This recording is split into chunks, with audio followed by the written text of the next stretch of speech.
Sambil kita menunggu Festival Lampion di Candi Borobudur akan dilepaskan lampion, kita lihat juga tadi meditasi sudah dilakukan, juga peringatan Purnama Sidi juga sudah berlangsung pukul 20.52.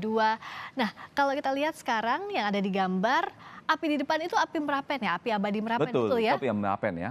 Yang sepanjang kegiatan Waisak kita selalu angkat itu menjadi satu simbol juga, yang bisa juga perpaduan dari alam Nusantara, yang mana ini kan suatu keajaiban ya di alam yang disediakan, di mana api itu kan sepanjang tahun tidak pernah padam. Jadi tradisi dari perayaan Waisak juga memanfaatkan atau menyelaraskan kegiatan budaya dengan alam itu agar bisa kita gunakan di momen-momen Waisak ini juga. Ya. Dan maknanya apa, Mas, dengan api abadi Merapen ini yang tidak pernah padam, esensinya yang ingin disampaikan? Api dalam tradisi Buddhisme juga memang melambangkan sebuah semangat ya, bahwa kalau memang kita nih hidup tanpa api kan memang api ini kan bisa membawa satu kehangatan, membawa satu bara perjuangan ya, dan setiap manusia kan rohnya sendiri kan dianggap juga api ya. Oh, kalau dalam diri kita tidak ada api tentu suhu kita nggak ada.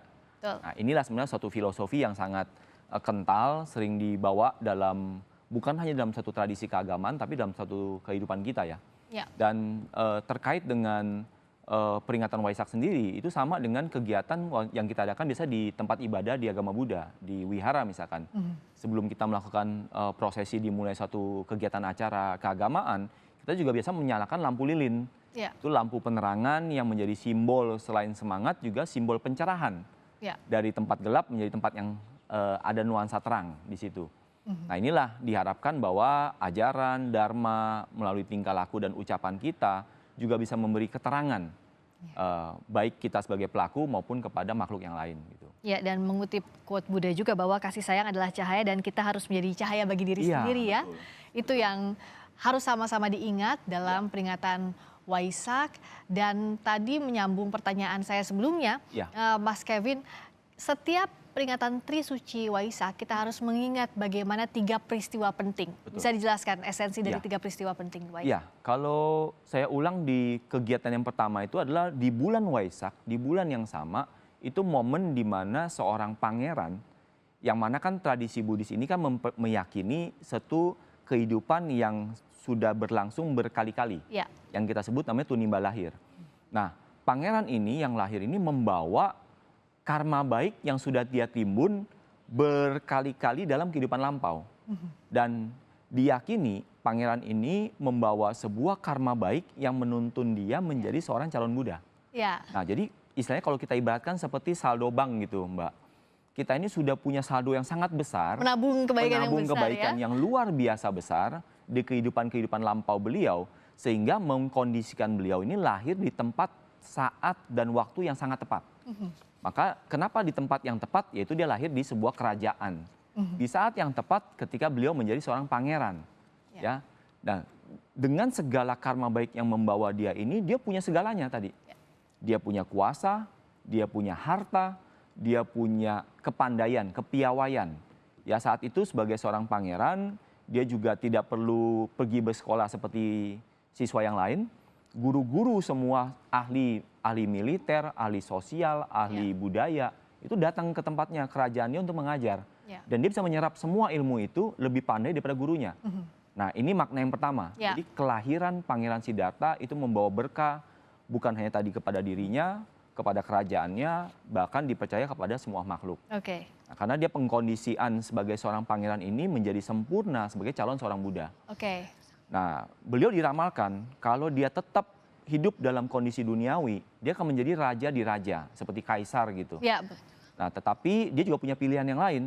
Kalau beliau bisa memperjuangkan melalui jalur petapa, maka dia akan menjadi raja di raja, tetapi dalam dimensi yang berbeda. Bukan dalam dimensi duniawi gitu. Nah, inilah ramalan yang ketika dia lahir, ada seorang petapa Atisa namanya, yang melamarkan dikatakan itu kepada raja seperti itu. Jalan hidupnya seperti apa begitu? Seperti itu, itu tadi untuk makna yang pertama. Sebelum kita lihat lagi atau kita sama-sama bercerita lagi soal dua makna lainnya ya, atau dua peringatan penting dari peringatan Waisak ini. Saya akan terlebih dahulu menuju ke Candi Borobudur. Ada rekan kami, jurnalis Kompas TV, Valencia Triksi. Triksi, bagaimana di sana? Apa saja yang saat ini prosesi berlangsung jelang pelepasan lampion, festival lampion yang kita nantikan, Triksi? Iya, Friska, saat ini mungkin kalau terdengar dari layar kaca atau di studio untuk Friska dan juga saudara, saat ini sudah memasuki prosesi meditasi. Tadi sudah ada tuntunan meditasi yang juga diingatkan terkait dengan kebajikan, kebaikan, bagaimana untuk menahan diri dan juga berbuat amal begitu ya untuk sesama manusia maupun juga makhluk hidup lainnya. Nah, saat ini memasuki proses meditasi. Kalau misalnya bisa kami gambarkan suasananya ini berlangsung dengan hikmat, Friska, meski sebenarnya saat ini kembali turun hujan, sedikit ada gerimis begitu ya, tapi ada beberapa umat yang memang tidak ada di dalam altar ataupun juga di zona utama lapangan. Ini ada umat-umat yang juga ikut bermeditasi maupun juga berdoa dari pinggir-pinggir yang ada di kanan kiri saya. Jadi memang hujan yang turun ini tidak menyurutkan semangat mereka. Nah, seiring dengan meditasi yang dilakukan saat ini, memang di lapangan Marga Utama pemasangan lampion sudah dimulai persiapannya dan juga sudah mulai dinyalakan api maupun juga persiapan untuk melepaskan lampion. Kalau tadi ada meditasi dan juga doa dan harapan yang dituliskan di lampion, saat ini nampaknya sudah bersiap dan juga peserta-peserta yang memang sudah bersiap untuk bisa memanjatkan doa dan harapan mereka melalui lampion. Ini kita akan lihat bersama-sama bagaimana prosesi pelepasan lampion yang juga menggambarkan harapan, doa, dan juga tadi kalau misalnya kami berbincang ini terkait lampion, itu juga menggambarkan bagaimana api yang dikobarkan ini seperti semangat, seperti api yang membara ini bagaimana semangat dari umat Buddha maupun juga dari peserta-peserta yang lainnya juga bisa ikut merasakan bagaimana untuk membawa ataupun juga mengamalkan kebajikan dan juga perbuatan baik ini harus dilakukan dengan penuh semangat, karena kalau tidak ada semangat tentu tidak ada perbuatan-perbuatan yang dilakukan ataupun juga tindakan-tindakan yang dilakukan. Nah, Friska, kalau misalnya tadi saya sempat mengatakan di sini di zona 1 di tempat kami melaporkan ada sekitar 5.000 umat Buddha, lalu kemudian juga ada 200 lebih para biku yang berkaitan di tempat ini yang ikut, lalu kemudian ada 120 yang ada di depan altar.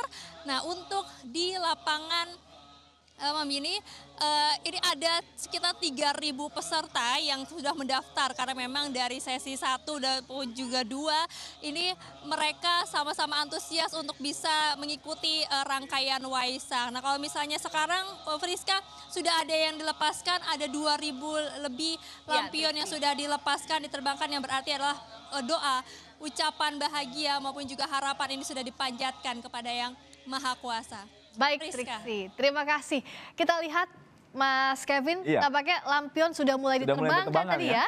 Sudah mulai bertebangan. Bisa dijelaskan bagaimana ramainya sekaligus juga hikmatnya ya prosesi pelepasan lampion ini? Saya beruntung ya, beberapa saat sempat merasakan kegiatan pelepasan lampion ini. Ini memang suatu nuansa yang sangat berkesan dan sangat layak ya bagi teman-teman, baik yang beragama Buddha maupun yang tidak, jika berkesempatan itu bisa hadir yang merasakan nuansa nuansa hikmatnya ya, bagaimana sebuah doa itu dilepas. Jadi ini simbol yang kita bisa katakan adalah doa, harapan, harapan baik ya. Dan kalau kita bicara cara kerjanya sendiri kan sebenarnya sederhana ya, cara kerja fisikanya ketika ada api yang berkobar karena ada udara di dalam, dia memberi dorongan ke atas. Sehingga ruang vakum di atas ini menarik atau mendorong ada tekanan ke atas sehingga dia bisa terbang secara alami. Dan kalau nanti apinya padam, dia akan turun secara alami pula gitu. Sebenarnya kalau secara tradisi ini sudah diselenggarakan sekian ratus tahun dan kejadian-kejadian yang tidak diinginkan sebenarnya secara kuantitasnya juga bisa dikendalikan. saya rasa ini sangat baik sekali ya, sebuah kegiatan yang bisa kita lihat ya. Dan saya ketika melaksanakan juga kegiatan ini, bayangkan ketika prosesnya, kita ini tadi kan dalam mengikuti sebuah proses doa, meditasi. Meditasi ya, ada ketenangan dulu di situ. Dan lalu kita mencurahkan harapan dan doa kita, ya kan, dan dituntun oleh para biku sangha ini juga jangan egois.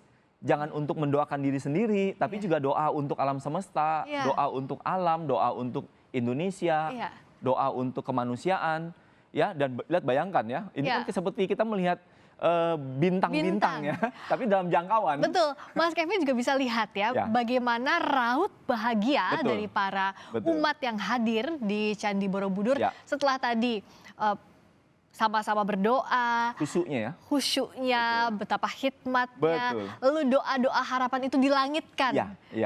Jadi kita lihat rautnya sangat bahagia, di mana harapan itu ada harapan bahwa semakin dekat ke langit, semakin dikabulkan juga. Begitu tidak, Mas? Ini kan Kevin? sebuah simbolik ya.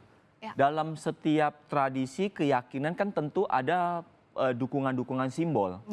Yang mana kali ini simbolnya ya berupa pelepasan lampion yang mengarah ke langit ya, ke alam semesta, yang juga menghiasi ya. Kita bisa lihat langit malam itu menjadi begitu indah, seperti kunang-kunang ya. Kita bisa lihat, dan bagaimana kita bisa merasakan bahwa doa kita bisa keangkat gitu ya.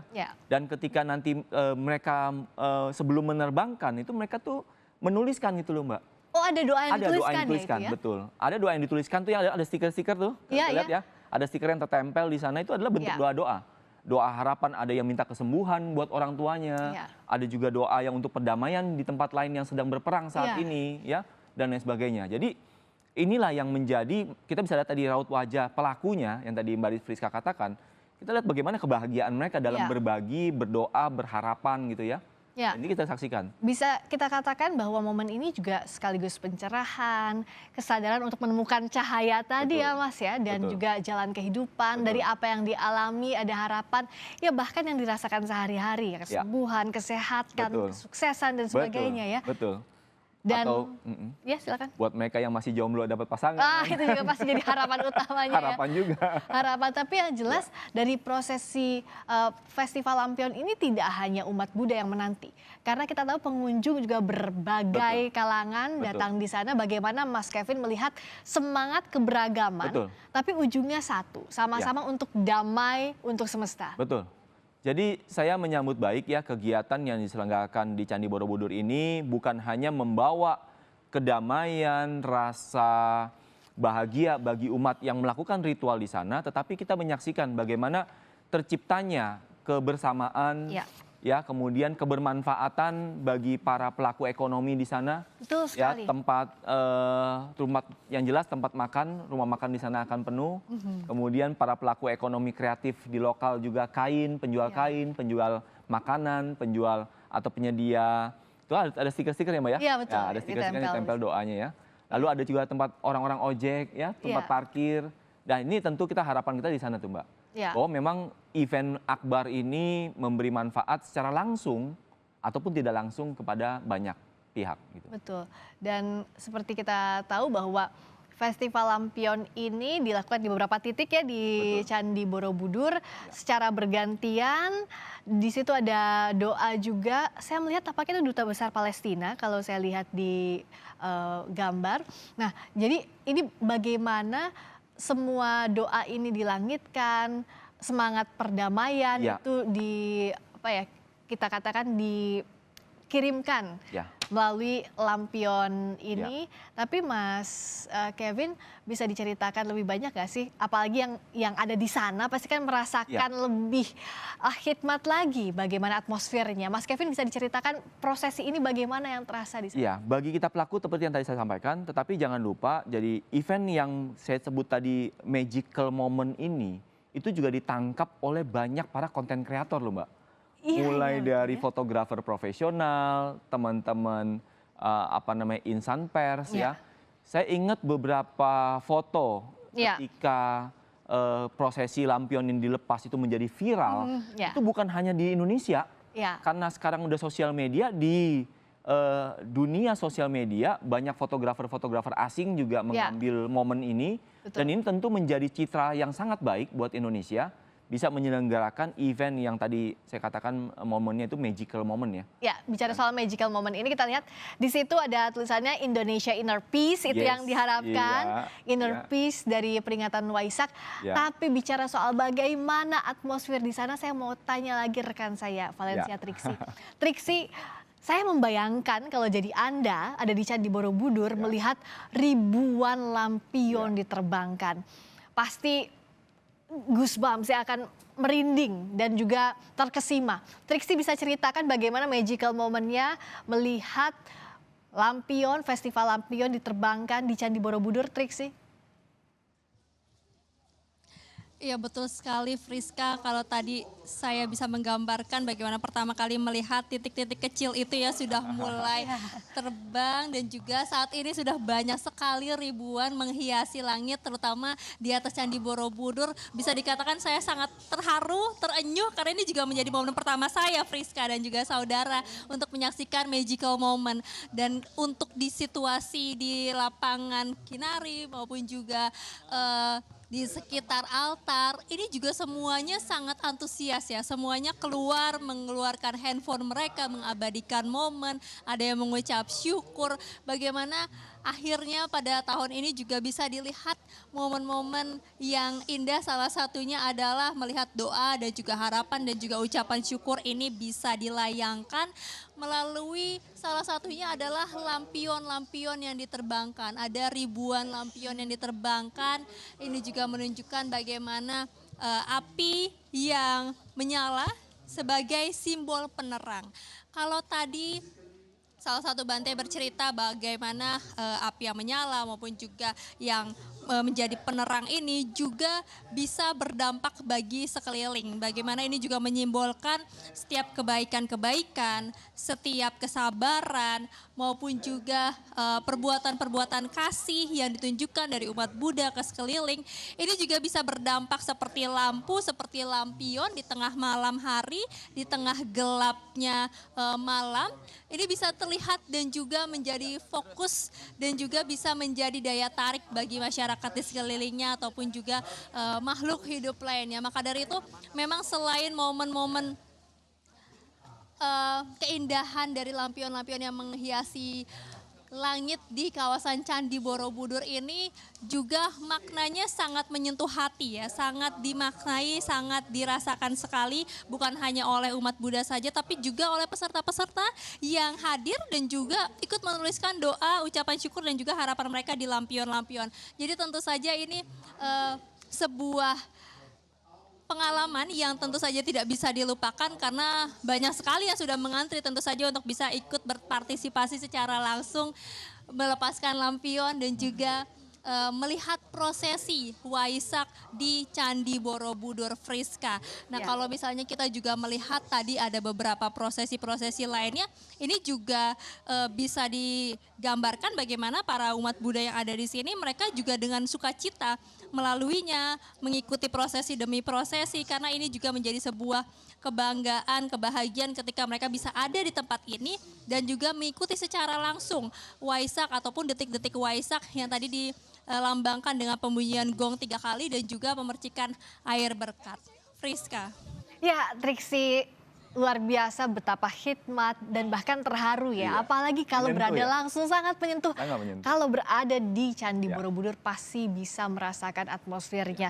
Karena kita tahu saudara bahwa lampion ini merupakan simbol penerangan ya Mas Kevin ya. Lalu juga penerangan batin, kedamaian batin, ketenangan, kebahagiaan dan juga tercapainya harapan, doa dan cita-cita yang baik. Dan tadi impiannya sudah dicatat satu persatu ya.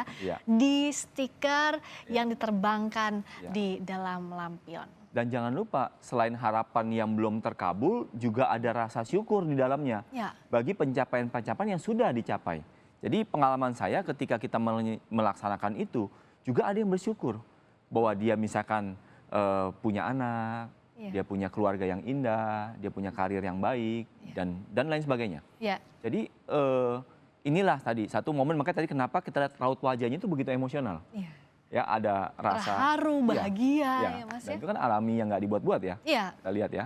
Saat diterbangkan itu betapa bahagia sekali raut wajahnya, tapi juga berkaca-kaca kalau kita lihat ya tadi bagaimana ekspresi umat yang ada di sana, karena memang wujud rasa syukur, wujud juga pengharapan, doa-doa di kemudian hari diharapkan juga ada kehidupan yang baik, damai bagi semesta. Ya. Mas Kevin, kalau kita lihat tadi kan memaknai bagaimana peristiwa penting dari Trisuci Waisak yang pertama, kelahiran Pangeran Siddhartha. Dua lainnya? Yang kedua tadi ketika momen di usia 29 tahun, Buddha dengan kesadaran penuh, beliau meninggalkan kemewahan istana. Dan harus menjalani kehidupan sebagai seorang petapa itu selama 6 tahun. Mulai dari metode yang sangat menyiksa diri, sampai metode yang nyaman gitu ya. Tetapi pada akhirnya Pangeran Siddhartha, petapa Siddhartha itu menemukan jalan yang disebut dengan namanya jalan tengah. Dan ketika beliau sudah hampir mati di proses pencarian itu, dia menemukan sebuah pencerahan yang akhirnya datang tiba di momen malam Waisak seperti ini. Di detik-detik itu beliau mencapai pencapaian agung yang mana bisa melepas semua kesadarannya beliau. Yang terakhir? Nah, momen terakhir itulah ketika di usia itu terjadi di usia 35 tahun. Berarti dan setelah usia 35 tahun, beliau sampai ke penghujung hidupnya itu di tahun 80. Berarti ada 45 tahun beliau melakukan pelayanan. Nah, di momen meninggalnya di usia 80 tahun ini juga di waktu yang bersamaan. Yaitu di malam Waisak yang kita tahu seperti ini. Dan terakhir Mas Kevin, apa pesan yang bisa disampaikan untuk umat Buddha dan juga umat beragama lainnya apapun di Indonesia, bahwa bagaimana semangat keberagaman ini menuju kedamaian bagi semesta bisa dirasakan di momen Waisak ini? Waisak selalu membawa pesan bagaimana kita mengintrospeksi diri, mau berani melepas, tidak melekat, dan yang paling penting adalah toleransi yang tinggi. Bagaimana Buddha ajarkan, dan momen-momen ketika beliau mau turun ke masyarakat selama 45 tahun ini adalah momen untuk melakukan transformasi sosial. Nah, momen Waisak sebenarnya bisa dinikmati tadi, boleh kita melakukan prosesi, meditasi, pelatihan diri, pelepasan lampion, tapi jangan lupa juga ada pesan untuk mau berkarya buat orang banyak. Nah, inilah sebenarnya pesan Waisak yang mau disampaikan. Dengan semangat itu kita percaya tadi kehadiran kita ini memberi dampak kepada makhluk, semua makhluk. Sesuai dengan doa-doa yang selalu dilantunkan dalam agama Buddha. Kita mau memberi hikmat, nikmat, dan kebahagiaan buat semua makhluk. Tetapi itu tidak bisa terjadi kalau kita hanya menyimpan untuk diri sendiri, egois tadi. Bahkan Buddha menunjukkan dia tidak mengumpulkan, dia malah melepas. Dan terakhir dia mau melayani. Saya rasa pesannya itu.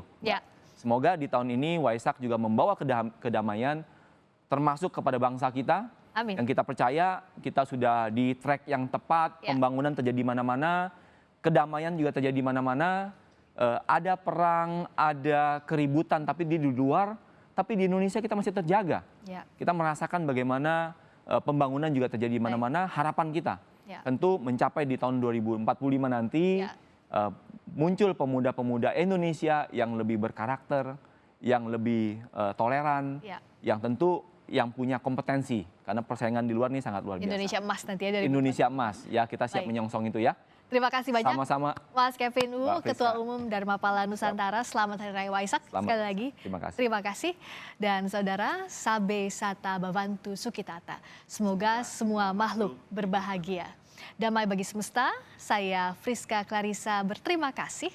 Tetaplah di Kompas TV independen terpercaya, dan menutup laporan khusus ini, inilah puisi karya Eko Wahyu Tawantoro, Borobudur. Purnama berlayar di atas stupa, semburat cahayanya yang hangat, seolah mendebarkan kedamaian dan welas asih bagi sesama, juga bagi segenap makhluk hidup di seluruh jagat raya. Pada jajaran dinding batu, di atas permukaan kolam bunga Padma, Sang Purnama memantulkan pesan kepada manusia.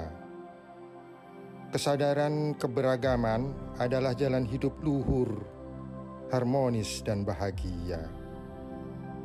Pada hari yang indah ini, mari kita berdoa untuk cinta, kedamaian, dan keselarasan di dunia.